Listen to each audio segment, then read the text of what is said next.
You're listening to the Replatform podcast sponsored by Ampliant, an API first headless CMS and DAM in one, and Klaviyo, an email SMS marketing automation platform. We partner with them to help bring their wealth of industry experience to our audience. And you're listening to myself, James Gerd, and my co-host, Paul Rogers. How are you today, sir? I'm good, thanks. How are you doing? Not bad. How's the laptop? It survived, thankfully, after I spilled a glass of water on it, which is the second spillage on it so far. And this one seems to be doing a bit better than the first one, which is good. Well, third time lucky. See what else you can spill and totally put it out of action. Another cracking episode lineup. So let's welcome our regular listeners, and also warm welcome if you join us for the first time. We do appreciate it. We hope you enjoy the episode. Subscribe to get new episode alerts. They drop every week, mainly on Tuesdays. And also, we'd love you to like us on YouTube, Spotify, Apple, etc. It really helps us to know that we're doing the right thing. So today's episode, let's quickly introduce our guest, and then he can tell you a bit more about what he does and the business that he's co-founder of. So David Marks, welcome to the podcast. Hi, thank you for having me. Thanks for tuning in. So you're co-founder and CMO at Kick Game, and we're talking to you today about the joys of growing a retail brand on Shopify and evolving into marketplace commerce. So for those who might not have heard or don't know the brand well, can you give us a bit of flavour of what is Kick Game and where does it sit in the market? And also, what's your role as CMO? Yeah, so it's an interesting one. It's quite a unique business. So basically, Kick Game, well, our kind of strap line for the business is we're the number one destination for rare and sold out sneakers. And I know in the UK we use the term trainers, but kind of the terms evolve now. We take the US flavour, which is sneakers. So yeah, our whole kind of shtick is we obtain high value and premium shoes, which you can't really find in traditional retailers. And we make them accessible to everyday consumers. The business model's kind of evolved from just a pure play e-commerce to like an omnichannel physical retailer as well. So we've got 5 retail stores now. We've got 2 in London, so 1 in Covent Garden, 1 in the Burlington Arcade in Mayfair. We've got 1 in Birmingham in the Bullring Shopping Centre. We've got 1 in Manchester in the Arndale, and we've just opened up in Leeds as well. So yeah, I mean, when we first started the business, we had 1 smaller retail store in Kensington. But gradually, just over the last couple of years, we've expanded our footprint across the UK. So yeah, we operate, as you mentioned, on Shopify. Shopify powers our e-com side. It also powers the POS and the physical retail side as well. So kind of the focal point of the business as it is right now. But I think, as you touched on before, we are also kind of delving into the marketplace model. And that in itself brings some complexities into Shopify. So we're also working with a bunch of other tools and systems that have kind of been integrated into our tech stack to help us deal with that. But yeah, it's a massive market. And just for anyone who's not really familiar with it, the sneaker resale market alone is worth about $6 billion a year and kind of projected to grow to around 30 billion by 2030. There's some big players in the business. Probably people have heard of the likes of StockX.com, who just got valued at $3 billion. They're about to IPO on the US stock market. But we feel like we've created a huge brand awareness in the UK, and Europe is like a real particular focus for us, and the Middle East. So that's kind of where we are now. And yeah. One quick question before Paul starts talking about the Shopify bit is you've got a strong background in e-commerce. I saw you at James Allen Jewelry, and you've worked at a senior online director role in many businesses. What made you decide to go into co-founding? Like what was the prompt? Yeah, so kind of my background is, prior to doing Kick Game, I'd worked at various different e-com businesses, ranging from Collect Plus, who you've probably heard of, where you drop your local parcels for returns. That was like my first role in a managerial position. And that was amazing because I learned the whole logistical and operation side of the e-commerce world. And then from there, I went to work at Oliver Sweeney, who you've probably heard of, they're a men's fashion retailer for luxury high-end shoes. And then I've worked at JamesAllen.com, who's probably the largest private jeweler in the US. And I've worked for Waves.com as well, who are an audio plugin manufacturer, and they do tools for professional musicians and stuff like that.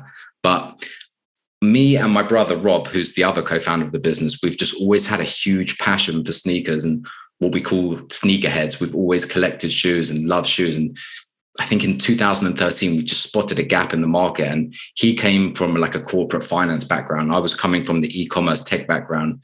We kind of just put our heads together and created this business. And what really kind of rocketed us and like brought us off the ground is we started acquiring these shoes from different suppliers across the world, and we were selling them to kind of influential celebrities, people like football players and boxers, even Anthony Joshua, for example. At the time, we were able to get hold of these shoes, and they were called Yeezys.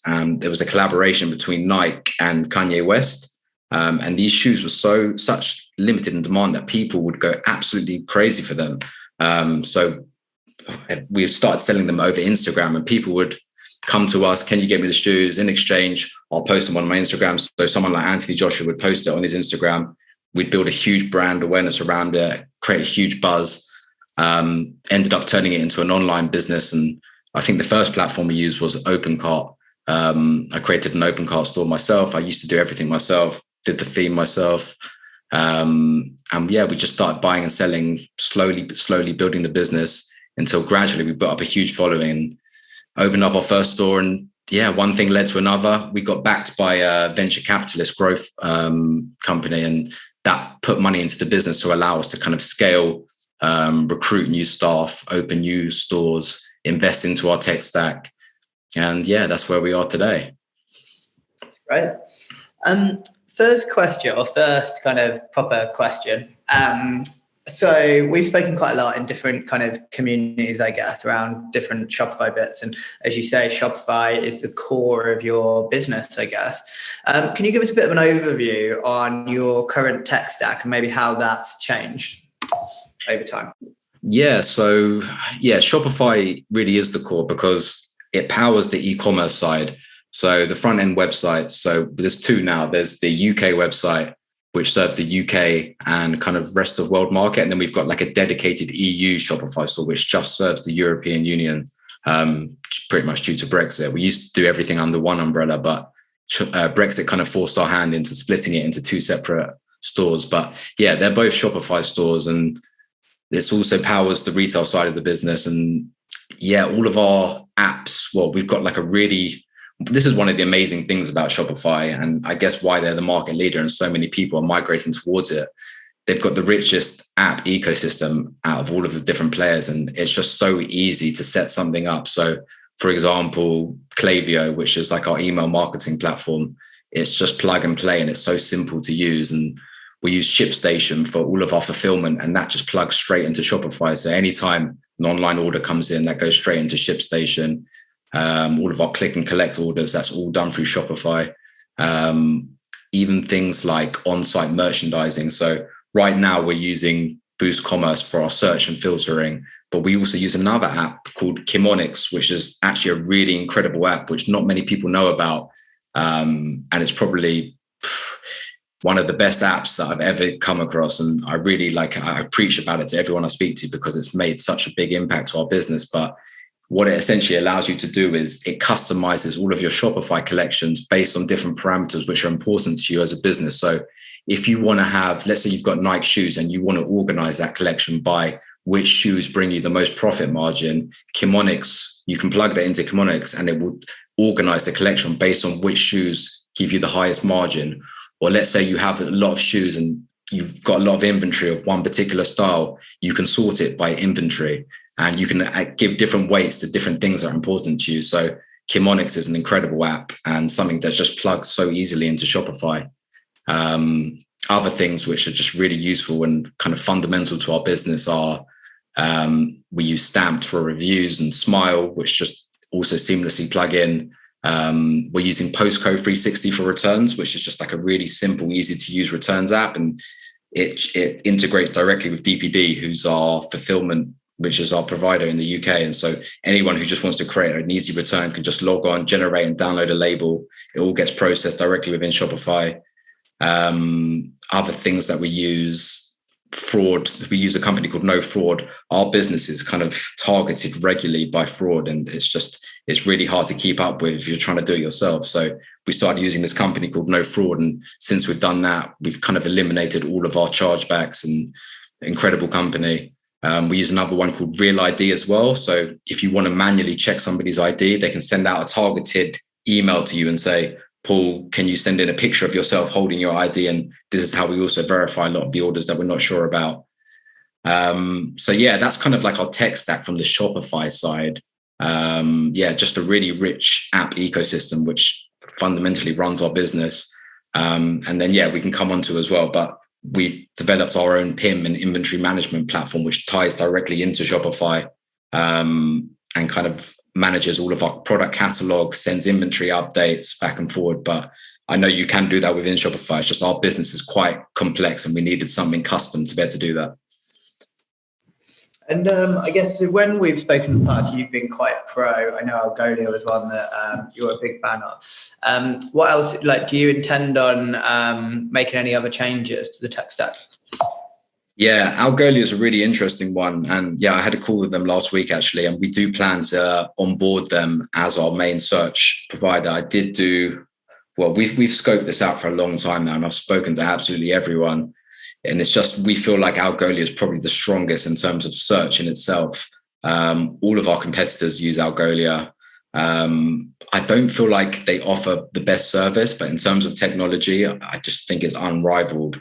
We're also planning to either integrate Algolia, or there's actually a competitor now called TypeSense. I don't know if you've heard of them, but they call themselves like a competitor to Algolia. So we're looking at Algolia versus TypeSense for our back-end PIM and inventory management platform. So it's either going to be Algolia or TypeSense, but just that instant search when you start typing and see results before you even end your search query is incredible from a conversion standpoint. A question on that as well. I'm always intrigued to know why people tend to go to certain tools rather than others, because there's a lot of tools in the marketplace, in search especially, and lots saying AI, ML, and type ahead and self-learning, etc. What have you found in terms of the accuracy then? Because type ahead in itself is good, but it's not like a deal breaker. So have you found just the accuracy and relevance of the results that are coming through are better then than other tools? Yeah, that's it. You hit the nail on the head. In terms of Algolia, when we've been testing it on our staging store, the accuracy is second to none compared to what we're using now. What we're using now is like a few £100 a month in fees. Algolia, I guess we'll end up paying a few thousand, but it's just incredible in terms of the different misspellings. The type ahead's great. And also, by the way, the type ahead can become expensive because Algolia charge you for every single keystroke. So a lot of people actually don't use the type ahead. They'll just wait for you to finish the query and search because it can save a lot of money. Type ahead if you've got deep pockets. The actual search relevancy is incredible with Algolia. I can't speak so much for it for Klaviyo and other solutions like that. But in terms of our competitors who all use Algolia, the accuracy is absolutely incredible. But again, that's probably down to data accuracy in terms of what you provide them. So if you're giving them style codes and the correct titles and correct descriptions and all of your meta fields and you're indexing all of that data correctly within that platform, they're able to serve you a lot better, more relevant content. I think a lot of it depends what you want as well. Like you say, if you're kind of serving information and you want the most relevant based on what you're giving the engine, versus some of the other ones that are maybe slightly better with like machine learning and stuff like that. But I agree, Algolia is definitely the best underlying technology, I think, in that space. But I would say, though, for smaller brands, though, if you don't really have the budget for Algolia, Boost Commerce is an incredible option for smaller Shopify stores. And don't get me wrong, we're planning to do £50 million this year online, and we're still using Boost now. It can support large stores. It just really comes down to what are your business requirements. So don't think for a second, just because you don't have the budget for like an enterprise solution like Algolia, your business won't survive or you won't be good enough. Boost can be incredible. You just need to keep an eye on it a lot more and really focus on looking inside the app every day. We do that. We look at what people are searching for. We look at the misspellings.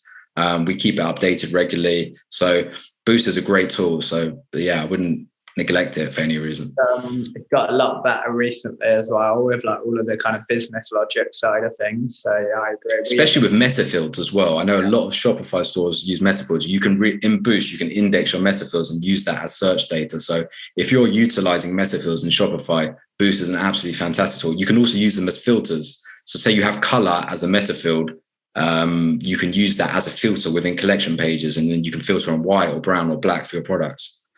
Yeah, I really like it from a filtering perspective. I still think it's the best solution on the market. I think a lot of people get confused or attribute issues to Boost incorrectly, but I actually think it's much stronger than most of the other third parties out there. Next question, Shopify POS related. So you use Shopify POS, and I think you said 5 stores or 6 stores. Yeah, 5 going on to 6. Yeah. Yeah. And so I guess, where does Shopify POS start and end, and how do you find it? So for things like stock transfers, reporting on inventory, all of that kind of stuff, do you have any other solutions alongside POS? And how have you found kind of scaling from 1 to 5 stores with POS? Yeah, so Shopify POS, mixed bag really. And I don't want to hammer it too much, but look, if you've got a simple product catalog and you manage your stock within Shopify, then it's great. And it's really simple and easy to use. And you can probably scale it to 20 stores. But it just comes down to how complex your products is and your product catalog and your business requirements. Things that I don't like about it, like the search is extremely poor. If you have a big catalog of thousands of SKUs, you can almost never get the exact item you're looking for if you're just searching for the title. If you search for the exact barcode, of course, it can pick it up. But the search is really, really poor. And sometimes in a stress situation, when you've got a lot of customers waiting and you're trying to find the product, that can be like a really bad customer experience if you can't find the product that you want to sell. So the search isn't great. I've also found, our retail team have found that it can be really slow in some instances, and we've experienced quite a lot of crashes. And it's particularly the card terminal itself that you have to use with the POS. If you're using Shopify payments, they give you these card terminals and they're really buggy and flaky and they disconnect the whole time. We've got all of the latest iPads and everything. So it's just, it's been really mixed. At the beginning, when we first started off with 1 or 2 stores, it was okay, but we will end up moving away from it, but just because it doesn't scale with our business well. And since we've started this marketplace model, that's made it even more complex, because every time we sell something in store now, we send an API request from our PIM, which updates the POS. It essentially creates a new variant inside the POS just for that sale. And that process is very slow. So this is actually a huge thing within KitGame right now about how we approach the POS and selling in store with our PIM, because it just doesn't work with how it's set up currently. And physical retail took a real battering like 2020 into 2021 for obvious reasons globally. And there's obviously green shoots come back. I'd love to hear about what's the role of the stores. Is it targeting different types of customers? Is it about experiential retail? Is it about providing omnichannel service, or is it everything? Yeah, so it's really everything. And yeah, like you hit the nail on the head there. It's really about the experiential approach. And we utilize high-end retail locations to provide that in-person physical experience to customers, similar to like an art gallery, for example, where you'll have collections of ultra rare and super luxury items that are on display. And it's kind of like a minimalist contemporary aesthetic. We also shoot a lot of content in our stores. So we've got various YouTube series. One of them is like a celebrity shopping for sneakers series, where we get various artists, influencers that come into store, and they shop around, they pick the shoes that they want, and we film it. We've got like a Just-In series where our presenters will go through the new releases and talk about what's come out that week. We've got a Hidden Gem series where they'll go down to the warehouse and they'll pick out really rare shoes, maybe from 10 years ago, which people haven't thought about, and discuss them and talk about them. So we utilize our stores from a content standpoint more so than anything. And then also we do events inside the store. So we've done like album launches and merch and signings where artists have come into the store and they've kind of given away merch and albums, and they've done it within the store, and we've put up all different things around the store about the albums. And so, it really is experimental. So from the events and the content, and then we also offer things like the click and collect, which is massive for us. We've just actually integrated them to the PDP's stock availability. So people can order online and just come into the store and pick up, which they love. So it's really a mixture of the actual branding and then the bottom line selling side. So yeah, the stores are pivotal for us, particularly our flagship Covent Garden store, which is opposite Apple. It's an amazing store. Yeah, I just noticed you do old New Balance, so I'm going to have to be popping in there and having a look next time I'm in. New Balance is interesting, by the way, that they've come up so much in the last year. a few years ago, you wouldn't have really heard of New Balance in our industry, in the resale industry, that is. But I don't know what's happened in the last year, but there's been an absolute explosion, and New Balance is massive now. There are people in our team that have been looking at them, and one of them was going to pay like £500 for a pair of New Balance. I was shocked. It's crazy how the thing in our industry, trends change, things come in and out so quickly. You would have thought, like Air Jordans, for example, they were only big in the US. Like, they've only come over to the UK in the last few years. You never used to see women or females wearing Air Jordans in the UK, but now it's like the whole kind of landscape has changed in trends, and it's amazing in terms of the sneakers in the UK. Yeah, and it's such a competitive thing to find something that's slightly unique, that isn't mass. You're walking down the street and there's 20 people wearing the same pair of trainers. I can imagine it's quite competitive to get those ones before the sizes run out as well. Yeah, and that's our USP against the likes of people like Foot Locker or Office Shoes. Those shoes are kind of available to everyone. Our kind of USP is come and get something unique, which not many people have, or not many people would have seen, like a unique colorway or a special edition or a special collaboration, which makes it really appealing to everyday consumers. And related to the physical retail stuff is international. So you've got international. I'm assuming is probably quite a big part. You said 50 million. Like, how big a part is it of that revenue base, non-UK sales? Right now, I'd say 80% of our sales are UK. It was bigger prior to Brexit, and then Brexit happened, and our hand was forced, and we had to open up a local. So 2 months ago, we opened up a local fulfillment center in Eindhoven in the Netherlands, and we set up a separate Shopify store. So we have kitgame.co.uk for the UK and rest of the world, and we've got kitgame.com, which just serves the European Union. So we're hoping, one of the big goals of this year is to scale that store and scale that business, because for a while, customers were paying horrible, egregious taxes and duties on our UK stores in order to get their goods shipped over to them. So eventually we just turned off that side of the business, and we only sold into the UK. But now we've turned it back on. We've got some work to do to really build up and scale that business and kind of increase the split between the two regions, because the Europe is huge. The likes of Germany, France, Sweden, Denmark, these are massive, massive markets for us. So we've got a lot of work to do there. And what's the kind of envisaged strategy for it? Because Shopify has some limitations in terms of how you manage domains for international, unless you're going to Headless through. Are you seeing it as, we're going to create specific local country sites, translated, the full works, or are you going to expand slowly and test and trial before going to that extent? Yeah, so it's what you said.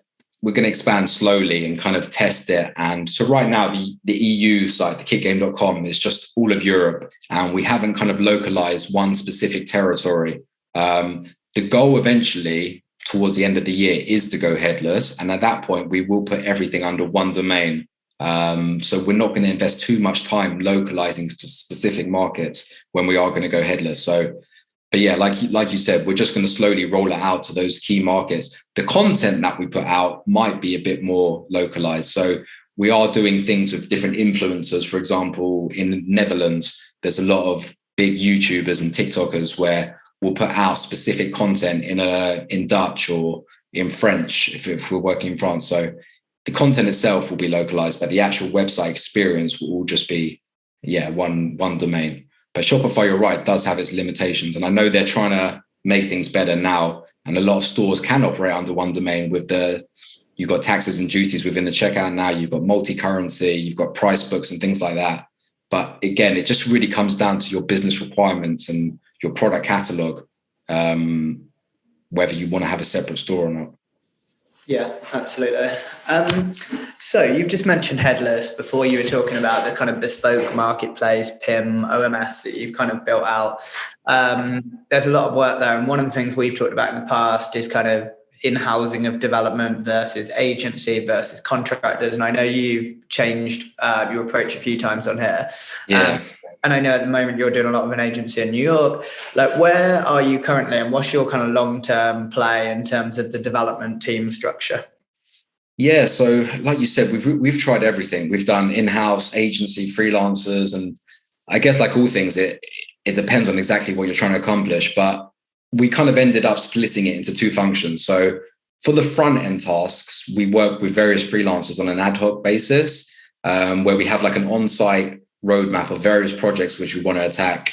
We have like a Trello board of everything that we split out into, and we kind of set them off to different freelance developers. And we've built up a good relationship with maybe 2 developers that we work with on a regular basis. But prior to those 2, we were actually just working with, you're probably familiar with storetasker.com. They're like a freelancer website for Shopify developers. And I really can't speak more highly of the service. It's incredible. If you're a smaller Shopify brand and you want something small done, even a big task, but you don't have the budget for like a full-time dev or an agency, you can just head over to StoreTasker, put out your project brief, and you can get stuff done really quickly and really easily. So yeah, I've made some incredible contacts through using that service.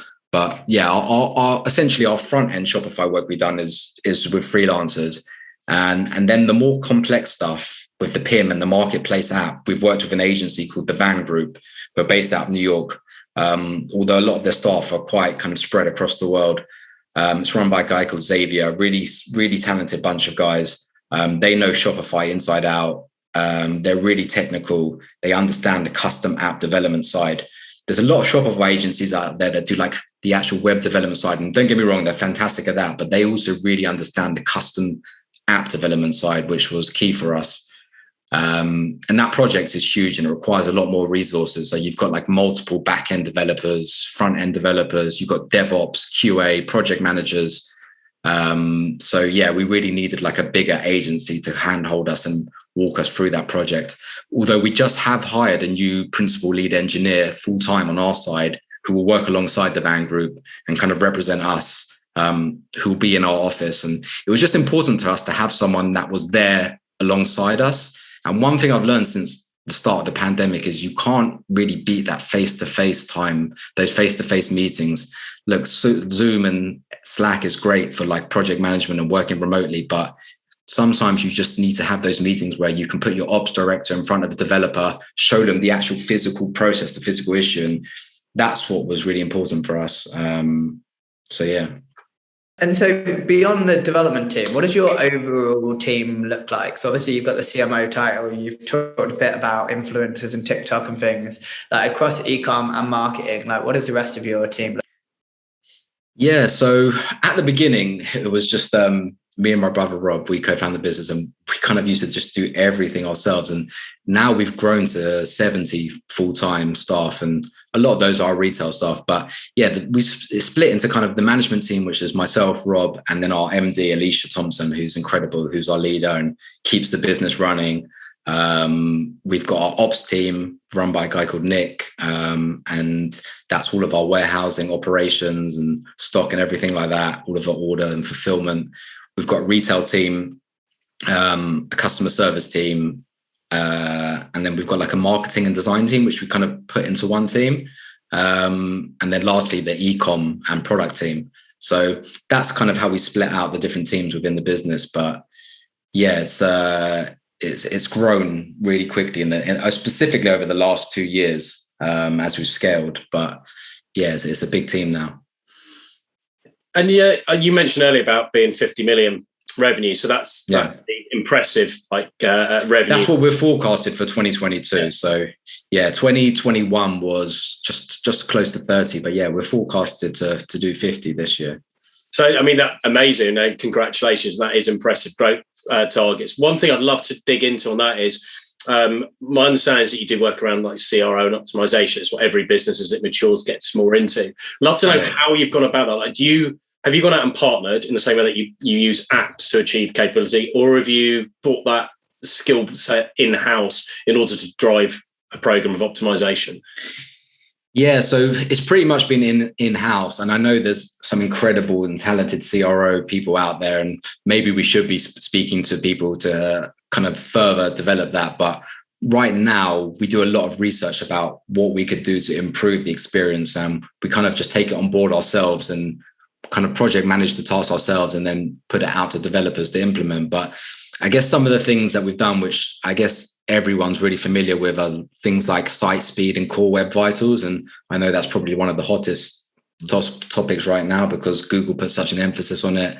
And people can become a bit too obsessed with it, to be honest. Like, you can get incredible sites that do billions. Things like Gymshark, if you have a look at their core web vitals and their site speed is poor, and I don't think it really has any impact on their business. If you've got a product which sells and there's a high demand for, people are always going to buy it, no matter how quick your site is. Look, if you're left loading for ages, but if you can, if we're talking about a few milliseconds of site speed and stuff like that, it's not going to make a huge difference. And people do obsess about it a bit too much, but it's definitely something which we've tried to focus on at least anyway. And going headless, I guess that's probably the biggest selling point of going headless, the kind of sub-second load time and stuff like that. So yeah, core web vitals and site speed is one thing that we've tried to kind of improve, but not obsess about it too much. Other things we've done from a CRO standpoint, we've done things like coming soon calendars where we've put out releases of shoes that are coming in advance where people can sign up and get notified when they get released. So as soon as these shoes come onto the market, you get like either an SMS or an email, and you can go and buy them straight away. Things like in-store availability, so the ability to have a look where the stock's available online and then go into store and purchase them. One app that we work with that's really cool, which you're probably familiar with, is Hero, where you can do virtual shopping directly from the website. So you'll come to the website, you'll see a shoe that you like. You can then chat with a sales assistant directly inside the store. So you can have a look at the shoe on camera and talk to the assistant whilst you're browsing it online. That service is incredible. And I believe they just got acquired by Klarna. Incredible company. A friend of mine, Adam Levine, who I knew from a young age, actually runs it. A lot of retailers using it now. But yeah, that's a huge conversion booster for us because customers love to see the physical goods in somebody's hands and maybe discuss it and ask how it fits. In our industries, different shoes fit in different ways. Some come up small, some come up big. The colors can sometimes look different. So the ability to actually see that shoe on camera and discuss it with a sales assistant is second to none. Yeah. And then just other things we've done, things like video galleries. I think video is such an important tool these days.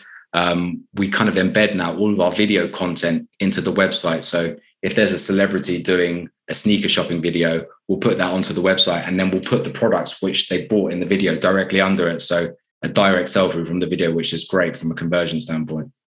And is that being live streamed, or you mean after it's afterwards? Yeah, afterwards. I'd love to do something with live streaming. We haven't got around to it yet. All right. Well, maybe there's a future episode to be done, David, when you've got into that. Because I mean, it's definitely this year. I know there's a lot more people I'm talking to are looking to either pilot it or. Funnily enough, we actually just had TikTok into our offices last week, and they've launched something called TikTok Shop. And it's kind of, do you remember like those old school shopping programs on the TV where you see someone talking with a product and then you QVC when you call up online, you buy it. So it's similar to that, but they've launched it within TikTok where you do a live stream and you can buy product directly through the stream itself. They're just trialing it now. So it's something that we're looking at. Yeah. Cool. M&S just announced their live.com last week, didn't they? Doing live shopping, purchase direct in net. So yeah, it's an interesting thing to watch. I like the point you made actually about the optimization of CRO and getting things like core performance and web vitals, which we always talk about as being important. But that if you have a unique product, that it becomes less. And I guess there's probably some of your products where the speed is not going to stop somebody getting it when there's only one left in stock. I was looking at a Nike Air Yeezy Red October, £11,999. I can't imagine a slow site with only one item left is going to deter people. This is it. If you've got a product, and this is what I always tell people if they ask, like, what's your advice? If you can nail your product's like demand, like if you've got a product which sells itself, then you don't really need to do much to else from a marketing standpoint. You don't need to invest much. If your product sells itself, then you're kind of set. You've got other issues to worry about, but that's kind of the key here. If you can really create a buzz and demand around your core product, that's half the problem in itself. Yeah, absolutely. Yeah. I think the TikTok point, I think we should do a separate episode on all of that piece, James, like buying through Instagram and TikTok. We've had a few clients that have done pretty significant volumes via both recently. We've got one client that does between 10 and 15% for Instagram checkout now, which I thought was really interesting. And I only found Are they doing the TikTok shops, the new feature that they're doing, the live broadcast one?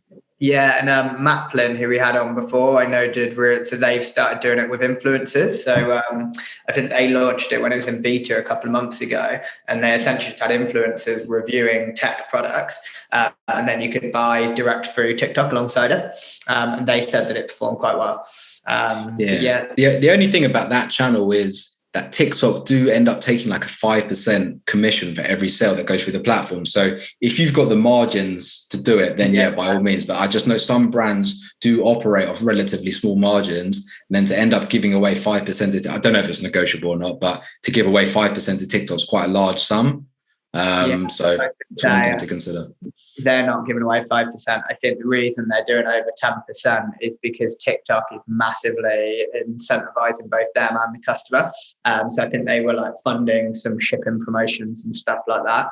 But yeah, I mean, it still appears to be growing in some of the fashion verticals. The next question, and this is a big one that you've kind of touched on already a little bit. So you mentioned the marketplace kind of shift that you're making. Can you give us a bit of an overview on what that looks like, what the relationship is with what the relationship is with Shopify, and then what the tech stack looks like as well?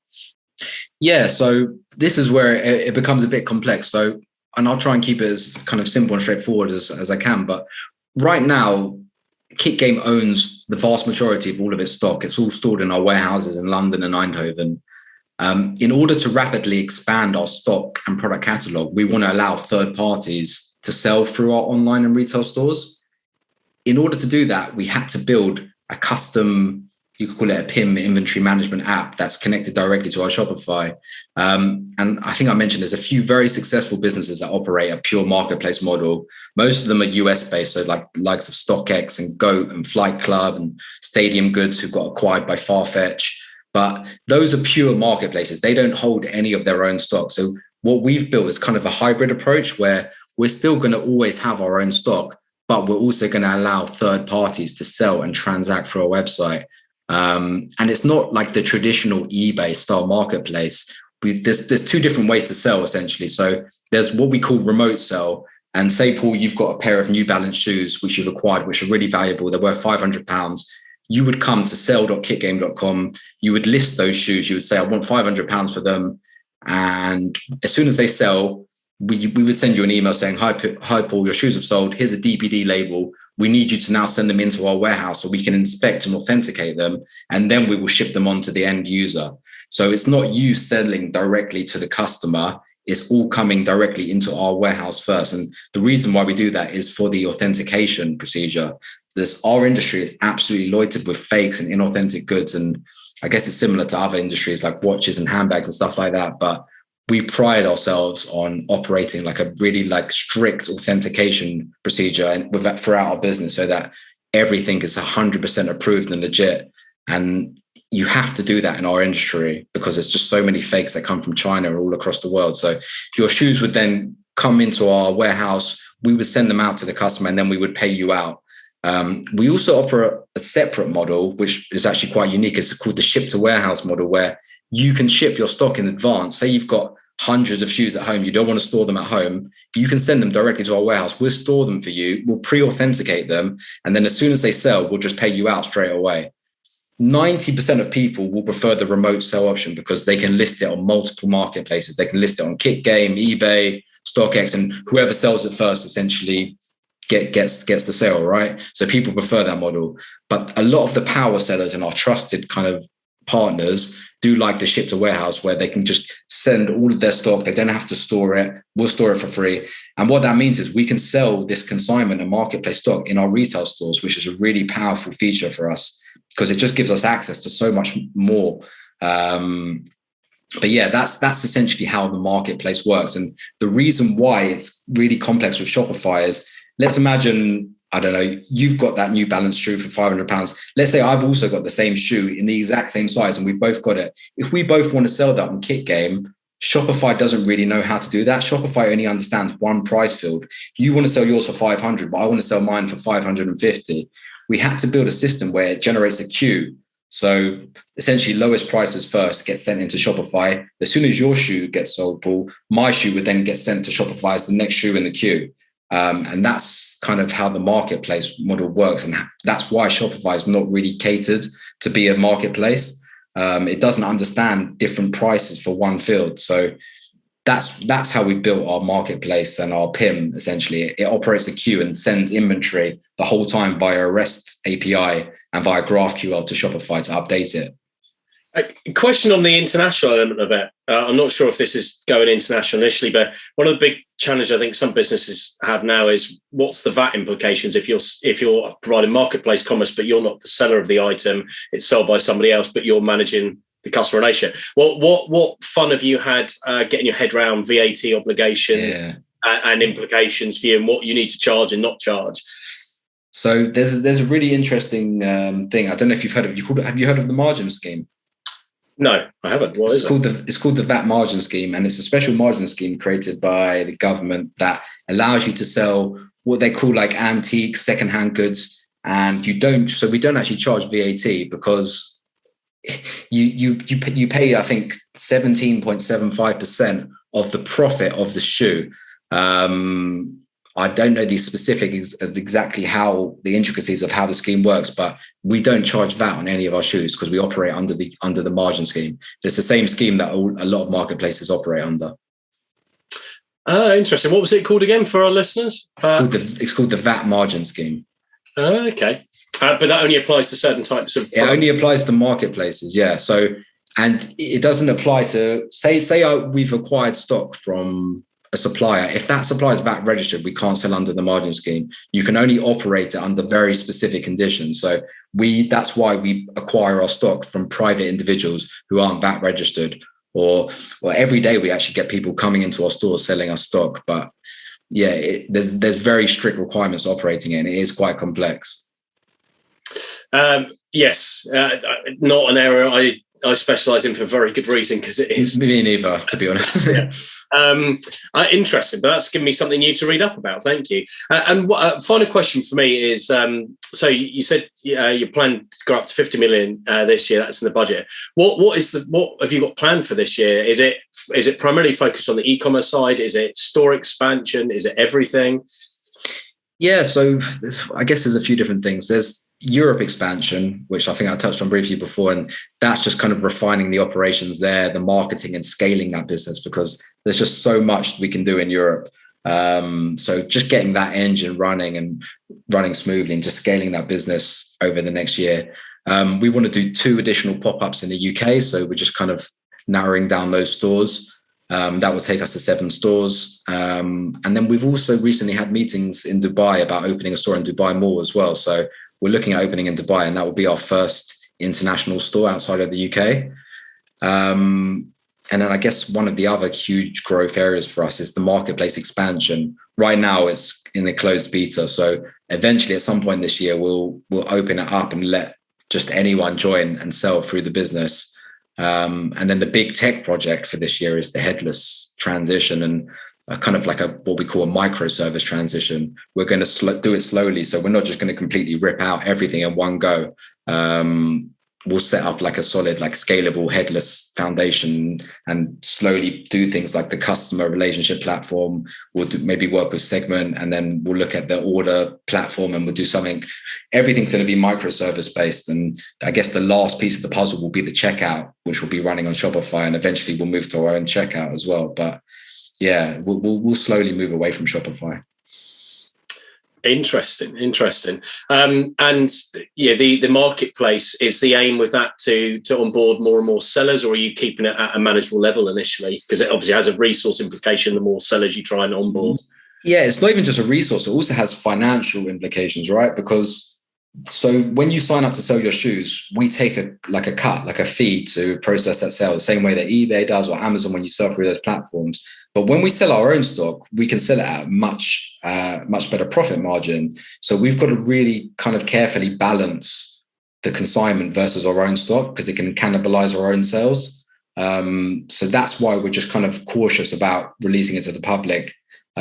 We don't really want sellers selling stock that we're already selling ourselves, because they can undercut us. and essentially eliminate our margins. So we're just going to cautiously release it, and we're going to educate consigners and sellers about what stock we want them to sell. So gaps in our own stock, which we don't have. And it's going to be more of a cautious approach. And that's why it's a hybrid marketplace. It's not the same as StockX or Go or Flight Club, who are just pure marketplace models. Ours is more akin to something like Farfetch, who's like I don't know if you know, but Farfetch also have a marketplace model behind the scenes. And yeah, it's going to be just carefully released to, Yeah, I think that makes sense. Otherwise, you become like an Amazon style where you have multiple products competing on the same listing, and it's a race to the bottom on price.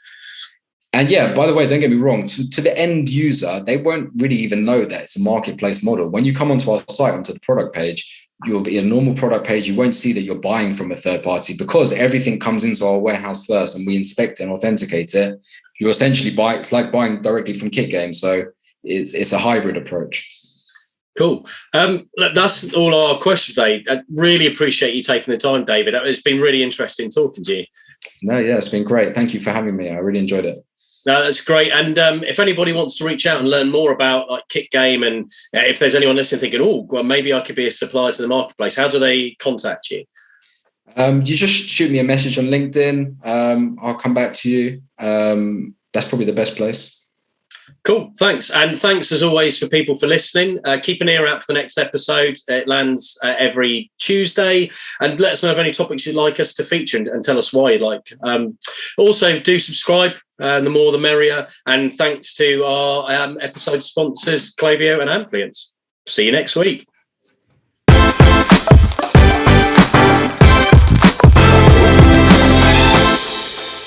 For more information on this topic, head over to replatform.fm for our audio podcasts.